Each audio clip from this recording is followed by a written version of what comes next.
Assalamualaikum warahmatullahi wabarakatuh.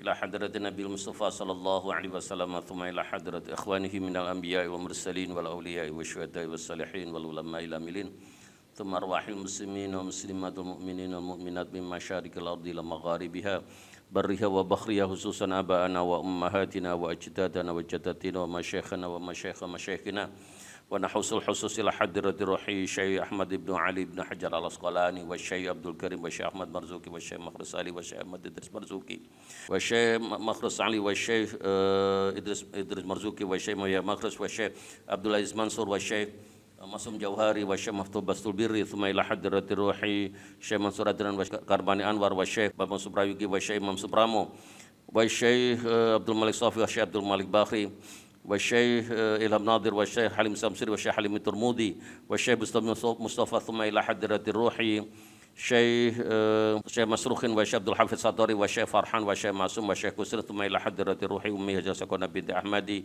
wa Abi Haji Muslim bin Hasan wa ukhti Siti Juwari wa ukhti Siti Aisyah lahumul Fatihah. A'udzu billahi minasyaitonir rajim. Bismillahirrahmanirrahim. Alhamdulillahi rabbil alamin arrahmanir rahim maliki yaumiddin. Iyyaka na'budu wa iyyaka nasta'in ihdinas siratal mustaqim siratal ladzina an'amta 'alaihim ghairil maghdubi 'alaihim waladdallin amin. Bismillahirrahmanirrahim. Wa Nabi Hurairah radhiyallahu anhu anin Nabi sallallahu alaihi wasallam qala ngendika sapa jeung Nabi la tusarru al-ibila wal ghanama famanibta'aha ba'du fa huwa bi khairin nadharani ba'da ayyahlubaha. La tusarru aja ngembeng sira, aja menahan sira, aja menahan susu sira al-ibila ing unta wal ghanama lan ing wedhus. Faman wong sapane wong iku ibta'aha iku tuku sapa man ha ing ibil ba'du setelah ditahan susunya itu iku bi khairin nadharain ini kelawan apike dua pendapat ba'da ayyahlubaha sause yen to ngepuh sapa man ha ing ibil insyaallah mengersani sapa man amsakaha mongko iso ngeker sapa man ha ing ibil wa insyaallah lan yen to ngarepaken sapa man raddaha moko bisa balikaken sapa man ha ing ibil wasa'an lan dikasih satu sok min tamrin saking kurma. Muttafaqun alaih hadza muttafaqun alaih wali muslimin lan kedue Imam Muslim fa huwa moko teman iku bil khiyari iku duwe mempunyai hak pilih salasata ayyamin ing dalam telung dina. Wa fi riwayat lagi dalam situ riwayat lagi Muslim allaqaha kang mentaklekkan sahabat Muslim ha ing hadis mentalkan ha ing hadis niku sapa Al-Bukhari Imam Bukhari warad dalan balikaken sapa man ma'astane ibil itu so'an ing satu sok min ta'amin sang makanan la samro'a kang ora balikaken gandum bangsa Syam jadi tidak berupa gandum Syam kan itu. Qala untuk sapa Al-Bukhari wa tamru utawi tamar iku aktsarul luwe akeh. Hadis ini itu memberikan penjelasan dilarangnya seorang yang mau menjual onta, menjual sapi, menjual kerbau, menjual kambing itu dengan tidak ngepuh, tidak mengeluarkan susunya lah itu. Jadi ditahan. Itu tidak boleh. Karena biasanya orang yang membiarkan susunya tidak dipo itu dalam rangka untuk memberikan satu kesan bahwa binatang yang dijual itu susunya banyak kan itu. Susunya banyak sehingga nanti harganya bisa menjadi mahal kan itu. Ini ada unsur unsur pembohongan semestinya. Ada unsur pembohongan kan itu. Lah oleh karena itu kalau ada orang membeli sapi seperti itu dan setelah susunya itu dikeluarkan ternyata juga susunya tidak banyak, itu punya dua pilihan. Jadi pilihan pertama tetap tidak dikembalikan, tapi pilihan keduanya itu bisa dikembalikan. Bisa dikembalikan kepada penjualnya untuk uangnya untuk ditarik kembali kan itu. Jadi seperti itu. Dengan catatan tadi kalau memang susunya sudah diepoh ya dikasih ganti rugi berupa satu sok kurma. gitu ya, satu sok kurma. Satu sok itu adalah 4 kali mud. Jadi satu sok itu adalah 2,7 kilo berupa kurma itu sebagai satu pengembalian susunya yang sudah diambil itu kan itu. Gitu. Wa Nabi Mas'ud radhiyallahu anhu Ibnu Mas'ud radhiyallahu anhu qala geswa Ibnu Mas'ud man ishtara man saesan ku ishtara tuku sapa man syatan ing wedhus muhallafatan kang den embeng dari yang ditahan susunya itu fal yarudda mongko balekaken mastane kambing yang ditahan susunya itu so'an ing sak so. Rawat kita hadis sabal Bukhari wa zat Nabi sallallahu Ismaili ahli hadis bahasa Ismaili min tamrin sangking kurma. Sama dengan tadi bahwa kalau orang itu membeli kambing ternyata susunya itu hanya ditahan saja, jadi tidak karena susunya memang banyak kan itu. Ini bisa dipo dan bisa dikembalikan kan itu. Ngaten. Wa Nabi Hurairah radhiyallahu anhu sang Abu Hurairah radhiyallahu anhu anna Rasulullah sallallahu alaihi wasallam sedaya Nabi Muhammad sallallahu alaihi wasallam iku marra lewat sapa Nabi ala subratin ing atase satu tumpuan min ta'amin sang makanan. Fa adkhala maka mlebu sapa Nabi yadau ing astane Nabi fiha ing dalam tumpuan makanan itu. Fanalat maka merkoleh sapa merkoleh apa asabi pira-pira dijine Nabi balalan ing sesuatu yang basah. Faqala maka nuli ngendika sapa Nabi ma hadza ya sahibat ta'am ma iku apa hadza utawi iki makanan ya sahibat ta'am wahai wong kang duweni makanan ini kan itu. Qala maka jawab sapa sahibut ta'am asabathu sama'u asabathu ngenani hu ing makanan apa as-sama'u. As-sama'u itu udan tidak kok mengenani apa niku langit enggak ya ini kena hujan lah itu. Ya Rasulullah wahai utusane Allah. Qala maka ngendika sapa Nabi afala ja'altahu fawqa ta'ami afala ja'alta kenapa enggak dadekno sirahu ing makanan yang basah itu faqat ta'ami ana ing dukure makanan. Kayara supaya weruh ing makanan yang basah itu sapa annasu menungso. Man ghasya falaisa minni, man sesanku ghasya bujui, membohongi, menipu, falaisa maka ora sapa man iku minis saking umat ingsun. Rawa jeritan hadis sapa Muslimun Imam Muslim. Jadi ini proses jual beli itu juga tidak boleh membohongi kan itu, tidak boleh membohongi, tidak boleh merahasiakan sesuatu yang cacat itu di dalam sehingga tidak diketahui oleh pembeli kan itu. Jadi oleh karenanya kalau kita menjual dan sesuatu itu ada cacatnya maka yang bijak ada diberitahukan. Jadi ada cacatnya ini kan itu, ada cacatnya seperti ini. Atau setidak-tidaknya bahwa saudara itu mempersilahkan kepada calon pembeli itu untuk meneliti. Jadi untuk meneliti tentang kondisi barang yang kita jual. Nah ini kalau orang itu menjual sesuatu makanan atau apapun, sementara yang jelek diletakkan di tengah sehingga tidak bisa dilihat, tidak bisa diketahui oleh pembeli, maka itu adalah pembohongan kan itu. Dan kata Rasulullah, orang yang pembohong itu, orang yang menipu itu tidak termasuk umat Rasulullah. Resikonya apa itu? Nanti di akhirat tidak akan mendapatkan syafaatnya Rasulullah. Maka ini menawi dagang atau apapun ya jujur-jujur saja kan itu. Jangan sampai kita itu menjebak kan itu. Menjebak. Seperti itu. Jangan sampai orang itu merasa terjebak. Wa Abdullah bin Buraidah sang Abdullah bin Buraidah an Nabi sang bapak Abdullah ya rupane Buraidah tadi qala ngendika sapa Abdullah bin Buraidah qala ngendika sapa Rasulullah sallallahu alaihi wasallam Nabi Muhammad sallallahu alaihi wasallam man habasal inaba ayyamal qitafi hatta yabi'ahu mimman yattakhidhu khamran faqad taqahhamal nara ala basiratin. Man uta sapa niku habasa ngeker menahan sapa man ala inaba ing anggur ayamal qitafi ing dalam hari-hari ini ketika dia memanen hatta yabi'ahu sehingga dodolan sapa man hu ing inab niku ing anggur mimman saking wong yatakhiduhu kang ngalap sapa man hu ing anggur niku khamran ing dadi arak faqat taqahhama mongko teman-teman sepanjing sapa man annara ing neraka ala basiratin ing atase peningale Ini hadis ini menandakan bahwa kita itu dilarang untuk menjual sesuatu yang kita tahu bahwa sesuatu itu nanti akan digunakan untuk berbuat sesuatu yang haram. Jadi kalau kita menjual sesuatu yang kita yakin bahwa itu akan digunakan untuk sesuatu yang haram dan kita tetap menjualnya, maka kata Rasulullah, maka kita betul-betul telah siap masuk ke neraka kan itu, ke neraka. Makanya kalau dalam konteks ini ya anggur itu kan bisa dibuat menjadi khamr ya, menjadi khamr.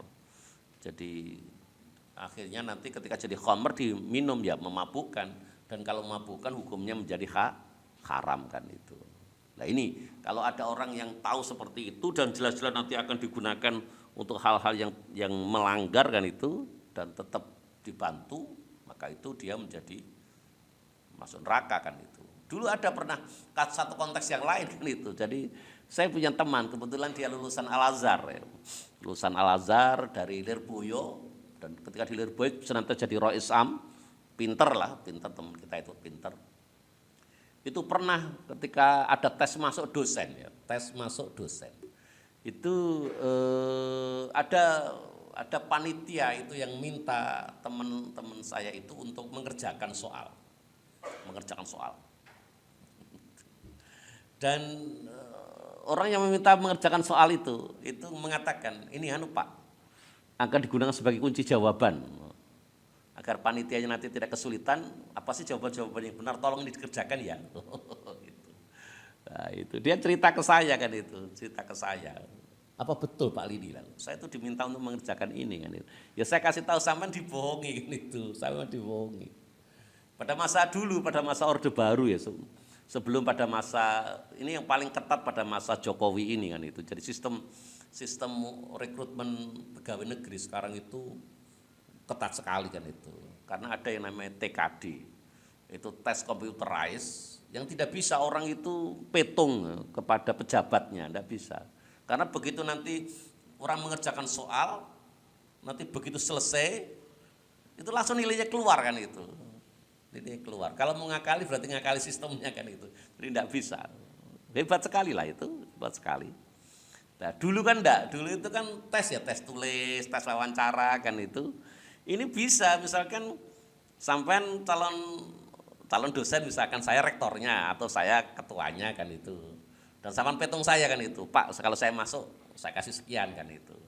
Ini bisa saja saya itu meminta orang lain untuk mengerjakan jawaban itu, yang nanti hasil jawaban itu, jawaban sampan saya tarik, karena jawaban sampan berarti sebanyak salahnya, saya ganti dengan jawaban yang benar yang dikerjakan oleh orang yang pintar itu kan. Lah, kalau ada orang diminta untuk mengerjakan itu, andai kata teman saya itu ngerti kalau akan digunakan seperti itu, tetap mengerjakan, maka teman saya dosa, walaupun tidak mendapatkan apa, tetap dosa. Kalau tahu memang itu adalah mau digunakan untuk merekayasa itu kan. Tapi kalau nggak tahu ya nggak apa-apa kan itu, nggak apa-apa. Jadi gitu. Jadi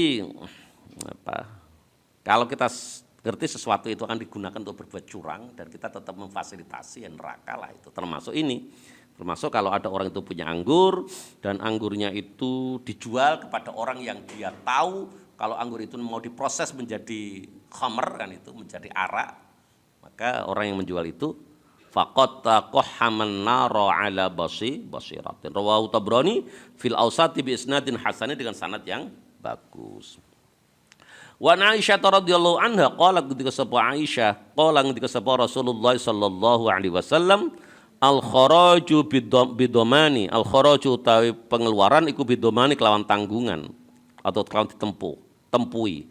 Rawajatun hadis sapa al khamsatu imam lima wa du'afa, dan mendoifkan ing hadis sapa Al-Bukhari, Imam Bukhari, Abu Dawud. Tetapi wasahaha, menganggap sahih ing hadis sapa Tirmidzi, Imam Tirmidzi wa Ibnu Huzaimah, Imam Ibnu Huzaimah wa Ibnu Jarud dan Imam Ibnu Jarud wa Ibnu Hibban wal Hakim wa Ibnu Qattan dan Ibnu Qattan. Nah ini kan menarik ini. Ada dua mukharrij yang mengatakan ini dhaif, siapa? Al-Bukhari sama Abu Dawud. Sementara ada 1, 2, 3, 4, 5, 6. Ada 6 mukharrij juga yang mengatakan bahwa hadis ini adalah hadis sahih. Kenapa seperti itu? Ini biasanya terkait dengan kredibilitas dari Maratibur Ruwat, di salah satu perawinya.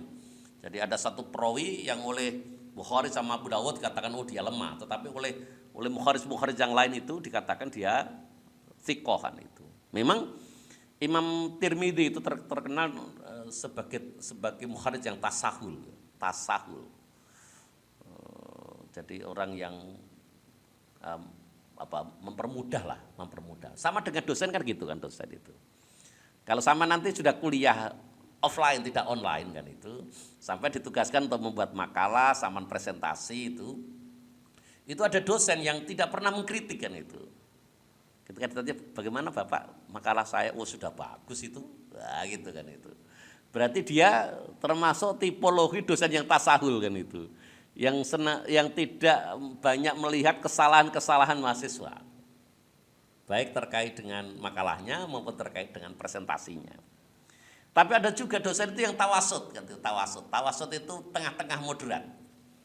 Jadi sama dikasih tahu beberapa kesalahannya, sama dikasih tahu bagaimana cara betulnya kan itu, cara betulnya itu tawasud. Tapi ada juga dosen itu tasyadud kan itu. Begitu makalah saudara ditunjukkan kepada dosen, sama dikasih tahu. Itu ternyata dari awal sampai akhir itu seluruhnya salah kan itu. Ini salah. Itu berarti dosen seperti itu namanya tasyadud kan itu. Ya. Jadi tasyadud. Dan demikian juga seorang ulama yang banyak meneliti tentang rijalul hadis juga sama. Ada yang tasyadud, ada yang tawasud, ada yang tasahul kan itu. Jadi tasahul. Ketika di mata kritikus-kritikus yang tasahul, maka berdampak kepada hadis-hadis itu akhirnya berkualitas sahih atau minimal hasan. Tetapi di mata kritikus yang tasyadud, ini mengakibatkan hadis-hadis itu bisa menjadi banyak yang dhaif kan itu. Karena tadi sangat ketat kan itu. Kalau sama jadi mahasiswa, senang mana itu punya dosen seperti itu. Punya dosen yang tasahul, yang tawasud atau yang tasyadud. Iya. Nanti kalau saudara mengikuti mata kuliah saya, kalau sama PAI yang mengikuti mata kuliah saya kan itu, saya berkeyakinan itu seluruh mahasiswa ketika mengerjakan mata kuliah saya itu penuh ketakutan. Bukan karena saya galak, bukan kan itu, tetapi begitu makalah itu ditunjukkan, saya bisa tunjukkan kesalahan-kesalahan itu, salah pengetikan, salah mengatur halaman kan itu, banyak kesalahan kan itu. Menjoroknya berapa itu saya juga tahu kan kesalahannya seperti apa. Ini fontnya salah, transliterasinya salah kan, penempatan nomor halaman salah kan itu. Jadi banyak yang salah. Ya karena mahasiswa tahu kalau saya seperti itu kalau ujian skripsi terus ngerti yang uji saya itu sudah jarang yang ketika ujian wajahnya cerah kan itu. Jadi wajahnya rata-rata mesti pucat kan itu. Ya, jadi makanya saya sering mengatakan bahwa jadi dosen tidak perlu galak-galak kan itu. Dosen itu cukup menjadi dosen yang profesional. Yang manakala mahasiswa melakukan kesalahan ketika membuat makalah, ketika menulis proposal, ketika menulis skripsi, menulis tesis, itu dia tahu letak kesalahannya. Dan tentu dosen tipe yang seperti ini itu disukai oleh siapa? Oleh mahasiswa yang sungguh-sungguh. Jadi mahasiswa yang ingin mendapatkan prestasi hebat, dia ingin studi lanjut, satu contoh itu dia suka diajar oleh dosen-dosen yang tasyadud itu. Tapi kalau mahasiswa yang penting lulus itu diajar oleh dosen yang tasyadud itu banyak di penjara kan itu. Sulit sekali ini kan itu, salah terus, ada yang benar. Nah, jadi itu. Walaupun saya secara pribadi sebagai dosen, saya tidak akan menyalahkan sesuatu yang saya belum pernah memberikan penjelasan atau saya belum pernah menulisnya. Jadi, apa yang saya ajarkan sudah saya tulis, sudah saya praktekkan, saya contohkan. Jadi gitu. Jadi kalau masih tetap salah ya itu berarti nemen kan itu. Jadi seperti itu. Jadi kalau kita melihat ini kenapa ada yang mengatakan hadis itu dhaif, ada yang mengatakan sahih, ya itu analoginya seperti itu kan itu. Dan nanti kalau kita mempelajari takhrijul hadis, insya Allah kita akan menjadi semakin paham bagaimana cara meneliti hadis itu kan itu. Nanti insya Allah kita kan nanti 2, 3, 4 kali 3 kali lagi nanti kita belajar menyelesaikan pembelajaran faraid kan itu. Nanti setelah itu kita belajar apa? Statistika kan itu. Nanti setelah itu kita bisa belajar takhrij hadis kan itu. Ben sampean ngerti. Oh, hadis ini kualitas sahih kenapa? Wah, karena begini. Oh, ini hasan. Kalau sahih itu apa lidati atau lighairihi? Kalau hasan itu sama apa lidati atau lighairihi? Apakah ini dhaif? Apakah dhaifnya itu kan nemen atau tidak kan itu. Ini bisa dilihat dari maratibur ruwah kan itu, maratibur ruwah. Kalau salah satu perawi itu masuk kategori ke-12 menurut peringkat yang diberikan oleh Ibnu Hajar Al-Asqalani, peringkat ke-12 itu gimana sih? Kalau seorang perawi itu disifati oleh kritikus dengan sebutan al-kadzab atau akdzabun nas, audha'un nas. Dia itu adalah pembohong kan itu. Dia itu adalah orang yang paling bohong. Maka mengakibatkan hadis itu menjadi hadis maudhu kan itu, hadis yang maudhu. Di atasnya sedikit, ketika seorang perawi itu disifati dengan muttahamun bil kidz, dia diduga bohong. Jadi baru diduga bohong, itu mengakibatkan hadisnya sama sekali nggak boleh diamalkan. Gitu. Oleh karena itu kalau saya belajar penelitian hadis itu, satu hadis yang perawinya itu salah satu perawinya masuk kategori 9, 10, 11, 12 itu sudah tidak bisa ditolong itu. Jadi andai kata dikuatkan oleh sanad-sanad yang lain tetap tidak bisa naik kualitasnya. Tetapi kalau kedhaifan itu lebih disebabkan karena peringkat perawinya ke-6, 7, 8 itu masih bisa ditolong. Kelemahan perawi yang masuk kategori 6, 7, 8 itu lebih disebabkan karena intelektualitasnya. Jadi karena kedobitannya yang kurang. Kedobitannya yang bermasalah. Tetapi kalau sudah masuk kategori 9, 10, 11, 12 itu bukan karena kedobitan tapi karena keadilannya. Makanya kalau kita menggunakan penelitian hadis untuk kehidupan di masyarakat itu orang itu lebih baik nggak patok pinter tapi jujur daripada pinter tapi tidak jujur. Orang Indonesia itu kan banyak yang pinter kan itu dan tidak jujur, sehingga kalau korupsi nggak ketahuan karena saking pinternya dia. Jadi dalam penelitian hadis seperti itu kan. Nanti lain kali kita bisa pelajari lah itu. Dan menurut saya takhrij hadis itu menarik ya, menarik. Yang walaupun menurut banyak orang itu sulit kan itu, kok wangele kan itu. Jadi kita bisa pelajari nantilah. Oke, saya teruskan. Wa Urwah al-Bariqi sange Urwah bin Bariqi radhiyallahu anhu anna Nabiy sallallahu alaihi wasallam sedene Nabi Muhammad sallallahu alaihi wasallam iku a'ta. Iku maring sapa Nabi hu ing Urwah dinaron ing sak dinar liyashtariya supaya tuku sapa Urwah bi kelawan dinaron itu udhiyatan ing wedhus kang gawe kurban au syatan utawa wedhus.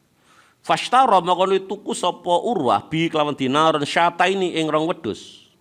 Faba'a maka nuli adol sapa Urwah ihdahuma ing salah sijine wedhus loro iku bidinar kala sak dinar. Fa'ata maka nuli sowan maka nuli nggawa sapa Urwah ing Nabi bisyatin kelawan satu kambing wa dinarin lan 1 dinar. Fada'a maka nuli ndongaken sapa Nabi lahu Urwah bil barakati kelawan barokah fi baihi ing dalam proses pembeliane dalam proses jual beline si Urwah. Fakana maka ana apa Urwah lawish taro yen to tuku sapa Urwah turaban ing sawah la rabiha maka yekti badhe sapa Urwah fi ing dalam turab. Rawan cerita hadis sapa al-khamsat Imam 5 ilan Nasai kecuali Imam Nasai waqad akhraja laman teman-teman tangan hadis sapa al-Bukhari Imam Bukhari fi dhamnil hadis ing dalam simpenan hadis walam yasuk lafdhuhu walam yasuk lan ora nakane sapa Imam Bukhari lafdhuhu ing Al-Fatihah hadis. Wa aurada lan nakaake sapa Tirmidzi lahu hadis syaitan syahid min hadis Hakim sange hadisnya Hakim Ibnu Hizam. Jadi kalau menurut At-Tirmidzi hadis ini ada syahid ya. Pasti syahid. Kalau sampean menghadapi penelitian hadis itu nanti sampean akan mendapat satu kesimpulan bahwa semakin banyak sanad. Jadi suatu hadis yang sanadnya jauh lebih banyak itu menjadi lebih kuat kualitas hadis itu kan itu. Makanya menyimpulkan kualitas hadis itu tidak bisa hanya didasarkan kepada satu jalur sanad. Manakala memang hadis itu ternyata mempunyai jalur sanad yang lain. Nah, ketika hadis itu sudah ada bercabangnya sanad itu semenjak sahabat, artinya bahwa Rasulullah menyampaikan hadis itu tidak hanya kepada satu orang, tetapi kepada dua atau lebih sahabat, maka itu artinya bahwa hadis itu mempunyai syahid. Jadi sanad yang pertama punya syahid kan itu. Jadi syahid itu bercabangnya semenjak sahabat. Tetapi kalau bercabangnya itu di bawah sahabat, itu namanya bukan syahid, itu namanya tabi kan itu, tabi. Tetapi bagaimanapun juga, baik tabi maupun syahid itu juga akan memperkuat kualitas hadis. Hadis itu bisa kita katakan, oh hadis ini kualitasnya sahih li ghairihi atau hasan li ghairihi, itu disebabkan karena dalam penelitian awal menggunakan satu jalur sanad, katakanlah semula berkualitas hasan, ternyata dikuatkan oleh jalur sanad yang lain yang perawi terendahnya juga keempat atau kelima, maka hadis yang semula berkualitas hasan itu bisa naik menjadi sahih li ghairihi. Demikian juga kalau hadis itu dengan diteliti satu jalur sanad itu perawi terendahnya 6, 7, 8, 9, sampai 8. Itu kan semestinya dhaif kan itu. Tetapi begitu diketemukan ada satu jalur yang sanad yang lain yang terendahnya juga 6, 7 atau 8, maka yang hadis yang semula dhaif itu bisa naik satu tingkat menjadi hasan li ghairihi. Jadi ini pentingnya kita itu meneliti hadis dengan seluruh jalur sanad. Bisa dibayangkan memang kita meneliti hadis kalau menggunakan cara manual, menggunakan kitab langsung dulu, itu betul-betul memusingkan kepala. Sulit sekali. Kenapa sulit sekali? Itu kan orang meneliti hadis kan begini, kita menemukan potongan hadis. Akhirnya kita akan lacak itu, potongan hadis itu ada di kitab apa saja kan itu. Kitab apa saja. Itu menggunakan kitab-kitab yang namanya Al-Mu'jam. Itu menggunakan kamus hadis. Jadi satu-satu misalkan Al-Mu'jam Al-Farus Al-Fadil hadis kan itu. Begitu sudah kita ketahui, oh hadis ini ternyata ada di Sahih Bukhari, ada di Sahih Muslim dan seterusnya, kita lacak ke situ. Kita lacak ke kitab-kitab itu. Untuk kita melacak apa? Untuk kita gunakan melacak siapa perawinya. Jadi sanadnya itu rawinya siapa saja kan itu. Karena sanad itu kan rentetan perawi yang menyampaikan kepada matan hadis kan itu. Kita ketahui siapa dia. Nah, baru ketika sudah kita ketahui nama-nama itu kita lacak biografinya, kita lacak siapa guru-gurunya, siapa murid-muridnya, bagaimana komentar kritikus terkait dengan masing-masing rawi itu menggunakan rijalul hadis kan itu. Jadi memang kalau kita meneliti dengan cara seperti itu, meneliti satu jalur sanad hadis saja itu pusingnya luar biasa kan itu. Luar biasa. Saya masih ingat tahun 97 ya, ketika saya di S3 waktu itu kita belajar dengan Profesor Akil Al-Munawwar kan itu. Jadi itu kita perlu untuk berlatihnya itu, seingat saya dulu 6 kali tatap muka. Jadi kita diajak ke perpustakaan untuk diperkenalkan kitab-kitab itu kan itu. 6 kali tatap muka baru kita bisa meneliti hadis waktu itu. Kalau sekarang dengan adanya software aplikasi itu menjadi mudah lah itu. Saya sudah tulis buku takhrijul hadis dengan komputer.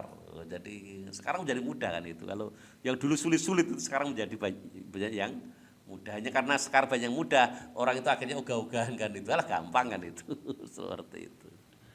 Makanya karena sampai modal di sini kan, dan kebetulan saya menulis buku itu ya, termasuk kenapa sih kita belajar statistika, karena saya menulis buku itu kan itu. Nah itu berguna buat studi saudara kan itu. Oleh karena itu nanti kita pada saatnya harus belajar takhrij hadis. Dengan menggunakan aplikasi yang kita butuhkan. Oke, jadi gitu. Ini hadis ini tadi adalah menjelaskan tentang apa? Tentang doa Rasulullah kepada Urwah agar proses jual beli Urwah itu adalah menjadi proses jual beli yang barokah kan itu. Jadi itu memang sejak dulu sampai sekarang itu kalau harga kambing itu rata-rata 1 dinar. 1 dinar itu kalau dirupiahkan sekitar 4 juta lah. Sekitar 4 juta itu 1 dinar. Dan Urwah itu bisa membeli dengan 1 dinar mendapatkan 2 kambing, dan begitu sudah dibeli 1 kambingnya dijual lagi, laku lagi 1 dinar. Akhirnya kambing dan dinarnya itu dua-duanya sama-sama diaturkan kepada Rasulullah. Nah, ini pintar dagang berarti kan itu, pintar dagang. Bisa mendapatkan untung besar kan itu ya, pintar dagang. Oke, saya teruskan. Wan Nabi Sayyid Al-Khudri radhiyallahu anhu, sang Abu Sayyid Al-Khudri radhiyallahu anhu, anna Nabiy sallallahu alaihi wasallam, sang Nabi Muhammad sallallahu alaihi wasallam kunahan ka sahabat Nabi an syira'i ma fi butunil an'ami hatta tadau. An syira'i saking tuku, an syira'i ma saking tuku barang atau tuku anak, tuku janin fi butunil an'ami ing dalam wetenge hewan. Jadi misalkan sampean itu membeli janin yang ada di perut kambing, wis iku anake tak tuku ya, padahal itu belum lahir kan itu. Ini belum boleh. Hatta tadoa, saya lahirkan apa? An'am. Wa an ba'i ma fi duru'iha, wa an ba'i malan saking tuku saking adol barang fi duru'iha ing dalam susune si an'am. Sampean membeli Membeli susunya kambing ketika masih belum diperah itu masih belum boleh. Tapi ketika sudah diperah itu baru boleh, ketika sudah bisa diukur ini berapa liter dan seterusnya kan itu. Tapi ketika masih di dalam ya tidak boleh kan itu. Terus wa an syira'il abdi wa huwa abikun wa an syira'il abdi saking tuku budak wa huwa hal utawi budak iku abikun wong sedang minggat. Budake minggat kan nuku. Sama saja dengan orang itu, saya jual mobil saya kan itu, tapi mobilnya itu hilang kan itu. Sama saja dengan itu. Yang ditunjukkan hanya apa? Hanya STNK-nya kan itu, di STNK-nya kan itu, BPKB sama tuku ya kan itu. Lalu mobilnya dicuri orang kan suruh membeli kan itu, sama dengan itu kan itu. Wa an syira'il maghanimi hatta tuqsama. Lan saking tuku jarahan hatta tuqsama sehingga dibagi apa jarahan. Dulu ketika orang itu berperang dan akhirnya menang, itu kan bisa mendapatkan ghanimah kan itu. Orang tidak boleh membeli ghanimahnya salah satu pasukan itu sampai ketika ghanimah itu sudah dibagi dan diberikan kepada para peserta perang itu kan itu, para pasukan perang itu kan itu. Jadi kalau belum dibagi tidak boleh. Wa ansyira'i shadaqati hatta tuqbadha. Lan tuku barang zakat itu hatta tuqbadha sehingga den tampakaken. Jadi ada orang yang biasanya menerima zakat fitrah banyak terus ngomong ke tetangganya, sama tuku ya zakatku itu yang saya dapatkan itu. Nah, sementara barangnya belum diterima itu juga tidak boleh. Wa andorbatil ghaisi lan saking silem ana ing segara al-ghaiti. Jadi al-ghaiti, jadi orang yang menyelam itu saking silem ana ing segara untuk mengambil barang-barang yang jadi penyelam orang penyelam dia itu orang tidak boleh menjual sesuatu yang masih di dasar lautan kan itu. Orang mau menyelam sudah transaksi sebelumnya, wes ngut sampean tuku ya regane piro dan seterusnya. Nah, itu ketika orangnya masih menyelam ya belum boleh kan itu, belum boleh. Baru nanti ketika dia sudah naik ke darat dan membawa barangnya baru boleh dibeli. Ada transaksi jual beli seperti itu. Ini artinya apa sih? Artinya proses jual beli itu objek yang dijual itu harus jelas. Makanya kalau bahkan model transaksinya ya, ada yang menggunakan Syafi'i minded. Itu saya pernah ke Kalimantan di Banjarmasin. Kita beli itu kalau kita kan sekedar tawar menawar oke jadi gitu kan itu. Tapi sana enggak, ketika sudah tawar menawar sudah jadi maka penjualnya akan ngomong, iya Pak, ini saya jual. Iya Bu, ini saya beli ya gitu. Jadi ada akadnya, akal yang mengatakan saya jual dan saya beli. Gitu. Kalau kita kan enggak. Pinten niki kali dosa, gak las atau nggih pun mboten napa-napa. Langsung kita jual. Kasih uang kan itu. Nah, kalau model Syafi'iyah itu harus ada akad jual belinya itu harus jelas. Saya jual dan saya beli. Itu ini Syafi'iyah minded kan itu. Memang dalam banyak hal Imam Syafi'i itu sangat ketat. Jadi termasuk ya proses akad jual beli itu kan itu. Hanya saja memang pengikut Syafi'iyahnya longgar kan itu ya, tidak seperti Imam Syafi'i. Pengikut Syafi'iyah aja yang longgar. Nggih. Rawan itu hadis sampai Ibnu Majah wal Bayrul Bazar wal Daruquni bi isnadin dhaifin dengan sanad yang dhaif. Wa Nabi Mas'ud radhiyallahu anhu sang Abu Mas'ud radhiyallahu anhu qala disebut Abu Mas'ud qala disebut Rasulullah sallallahu alaihi wasallam la tashtaru aja tuku sira al samaka ing iwa fil ma'in dalam banyu fa innahu mongko tadi membeli ikan yang ada masih ada di air itu ghararon, itu bujuk, itu ada penipuan. Karena kita tidak pernah tahu ini ikannya besar atau kecil, ini masih dalam air, nggak kelihatan kan itu. Jadi oleh karena itu proses transaksi pembeliannya harus gimana? Ya diambil dulu, ditimbang, baru dibayari kan itu. Ini sedemikian hati-hati agama itu. Rawanya hadits Abu Ahmad bin Ahmad wa asyara dengan isyarah illa anna sawaba mari setuhune yang bener iku waqafuhu iku mauqufe si hadis. Jadi yang benar itu kata Imam Ahmad bahwa hadis ini bukan dari Rasulullah tetapi dari Abi Mas'ud. Artinya hadis mauquf. Hadis mauquf itu hadis yang disadarkan kepada sahabat. Kalau disadarkan kepada tabi namanya apa? Apa namanya? Hadis maktu. Kalau disadarkan kepada Allah, hadis qudsi. Kalau pada Rasulullah, marfu. Iya, seperti itu. Ya minimal pembagian-pembagian seperti itu harus tahu. Wa Ibnu Abbas radhiyallahu anhu, masa Ibnu Abbas radhiyallahu anhu qala sahabat Ibnu Abbas naha jika sahabat Rasulullah sallallahu alaihi wasallam antuba ayen to dendol apa thamratun buah hatta tut'ima sehingga pertelo baguse. Jadi hatta tut'ima sehingga pertelo baguse si thamrah. Wala yubau lan ora kena didol apa sufun apa wol ya, kain wol ala dhahri ning atase geger. Jadi kalau sampai itu membeli bulu ikan yang misalkan bulu biri-biri itu bisa digunakan untuk sebagai kain wol kan itu. Saudara tidak boleh membeli ketika masih nempel di tubuhnya biri-biri itu, masih belum boleh kan itu. Jadi boleh dibeli kalau sudah dicabut kan itu. Gitu. Jadi enggak boleh. Wala labanun fi dar'in, wala labanun ora oleh didol susu fi dar'in ing dalam apa? Ing dalam teteknya binatang itu tidak boleh. Jadi sebelum diperah itu tidak boleh dijual. Rawan yuta hadis Abu Tabrani fil Awsat dalam kitab Awsat. Wa Daruqutni wa akhraja hadis Abu Dawud fil Marasil dalam kitab-kitab mursal hadis. Li Ikrimah maling Ikrimah wa akhraja hadis Aidun Halimane mauqufan halim mauquf ala Ibnu Abbas ing atase Ibnu Abbas bi isnadin qawiyyin dengan sanad yang kuat. Wa rajjaha langgulaken hadis Al Baihaqi Imam Baihaqi. Jadi hadis ini ada yang mengatakan ini adalah dari Ibnu Abbas, ada yang mengatakan ini adalah dari Rasulullah. Wa Nabi Hurairah radhiyallahu anhu, sang Abu Hurairah radhiyallahu anhu, anna Nabiy sallallahu alaihi wasallam, sedene jeung Nabi Muhammad sallallahu alaihi wasallam iku naha nyegah sapa jeung Nabi an bai'il madamini wal malakihi. An bai'il madamini saking adol pira-pira janin yang masih ada di perut, wal malakihi lan adol mani spermane binatang jantan penjantan. Rawanya hadis Al-Bazzar wa fi isnadil itu hasan hadis itu dhaifun utawi lemah. Jadi hadis ini itu sebagaimana yang sudah dibahas berkali-kali, ada matan-matan hadis yang lain bahwa Rasulullah itu melarang kalau orang itu menjual janin, sampai menjual janinnya yang masih ada di perutnya sapi, unta atau janinnya kerbau, kambing, tidak boleh dijual. Masih dalam janin kan itu. Kapan boleh dijual? Nanti kalau sudah terlahirkan. Juga tidak boleh menjual pejantan kan itu. Biasanya kalau orang itu punya sapi besar.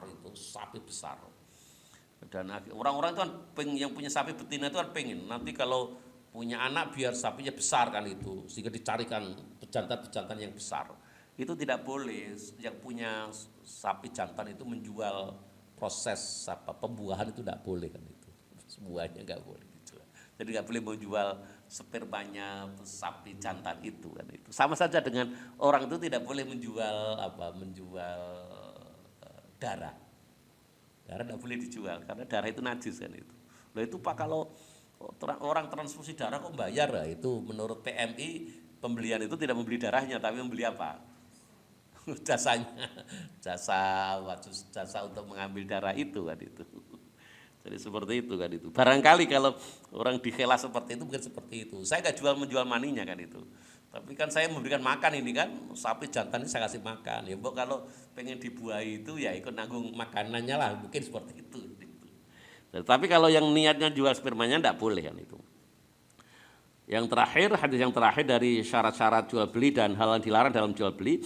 Wa Nabi Hurairah tasing Abu Hurairah radhiyallahu anhu qala sapa Abu Hurairah qala sapa Rasulullah sallallahu alaihi wasallam man aqala musliman bai'atahu aqala Allahu atharatahu. Man aqala, man saya bilang aqala iku ngurungaken sapa man musliman muslim bai'atahu ing akad dodol tikune siman aqala maka bakal murungaken sapa Allah asratahu ing kaluputane si siman. Jadi kalau ada orang itu proses jual beli dan diperkenankan untuk mengembalikan, enggak jadilah. Enggak jadi dan itu yang namanya akad khiyaran itu. Jadi semestinya gini, satu proses jual beli itu kalau ternyata pembelinya menemukan satu hal yang cacat, itu seharusnya tidak perlu ada janji. Kalau kita kan ada janji, ini saya kasih waktu ya jangan ini kalau nanti sama tidak cocok 1 hari dikembalikan kan itu. Jadi semestinya tidak harus ada janji kan itu. Tanpa janji pun kalau menggunakan hukum Islam harus boleh kan itu lah. Orang itu yang memperkenankan orang yang membeli itu untuk mengembalikan barangnya itu didoakan oleh Allah semoga nanti juga di akhirat beberapa kesalahannya itu juga akan ditangguhkan akan dibebaskan oleh Allah. Nah, jadi makanya kalau memang sesuatu yang dijual itu ada yang cacat, ada yang rusak ya, kenapa nggak boleh dikembalikan kan itu? Jangan boleh ngomong, nggak bisa ini, saudara tidak janji dengan saya dan seterusnya kan itu. Seharusnya tanpa janji pun kalau ada cacatnya harus diterima kan itu, sepanjang memang itu betul-betul rusak sebelum bukan karena apa yang dilakukan oleh pembeli kan itu, tapi memang sebelumnya sudah ada yang rusak. Makanya kan kemarin kan ada hadis bahwa kita itu tidak boleh membeli hanya berdasarkan kita itu meraba kan itu, kita didemek. Jadi kalau sama membeli baju itu harus sama buka, gitu dibuka, diteliti kan itu, teliti sebelum membeli kan itu. Jangan hanya dilihat wah halus saya niki terus didelok, wah digambari apik pisan nih, apik wong sing difoto wonge wayu kan itu, wah gini iki mawon kan itu. Jadi tidak boleh seperti itu. Oke. Sama dengan ini, jadi kalau orang itu memperkenankan untuk membatalkan sebuah proses jual beli, maka Rasulullah mendoakan agar nanti kesalahannya juga akan ditangguhkan oleh Allah. Rawan hadis sapa Abu Dawud wa Ibnu Majah Imam Ibnu Majah wa sahal yuhaqqu hadis sapa Ibnu Hibban Imam Hibban wal Hakim dan Imam Hakim. Sementara ngoten, mari kita tutup pengajian kita pada pagi hari ini dengan doa kafaratul majelis. Subhanakallahumma bihamdika asyhadu an la ilaha illa anta astaghfiruka wa atubu ilaik. Wassalamualaikum warahmatullahi wabarakatuh.